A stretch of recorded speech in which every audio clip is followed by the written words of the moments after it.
Господин Кириаков, на какво дължим честта да сте тук във Видин? Първо, тук имам приятели.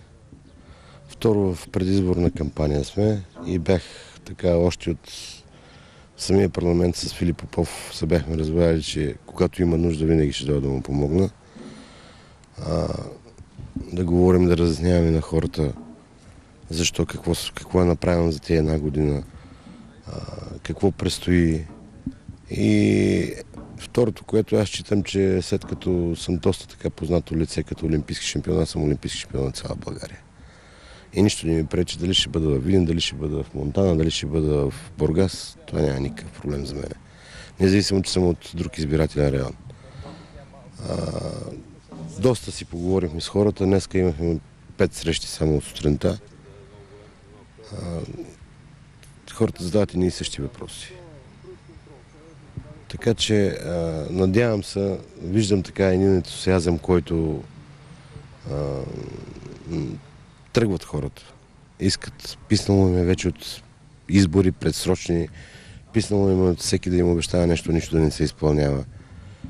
На много места казаха, да, за една година малко е, но все пак е направено нещо.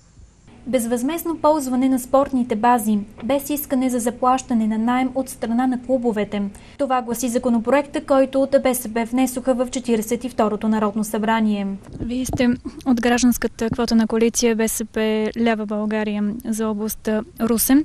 Известно е, че с Филип Попов, който бе народен представител от 42-то Народно събрание, сегашен кандидат за народен представител от коалиция БСП Лява България, внесохте в парламента едни изменения в Закона за спорта. Смятате ли да работите още в това направление заедно?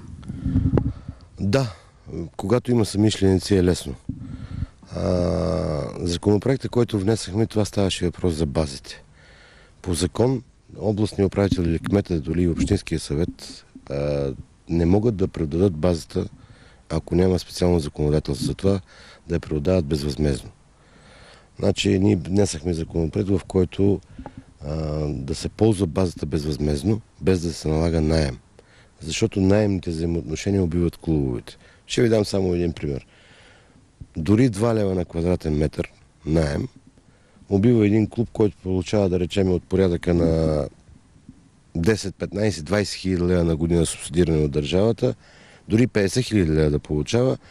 Една зала за художествена гимнастика, спортна гимнастика или каквато да е от площа на 5 декара, това са едни грубо 10 000 лева на месец. Когато получаваш, или 15, когато получаваш 50 000 лева на година, при 10 000 лева на месец са 100 000 лева, 120 000 лева. Няма откъде да ги вземат клубовете. Няма как. Да, сега в момента в някои области, примерно с решение на областния съвет, на общинския съвет не се взимат наеми, но следващите избори, местните, следващите дали ще разсъждават така. Един ще дойде и ще каже, да, трябва да се спазва закона. Ние това искахме да променим, ние ще продължим. Аз ако съм в следващия 43-то Народно събрание, да, ще продължа с малки поправки в законопроекта, които от тези контакти, които в момента сме имали, има хора, които казаха какво още трябва да се промени и пак ще го внесеме. Това е в името на спорта. Купуването и продаването на гласове е престъпление.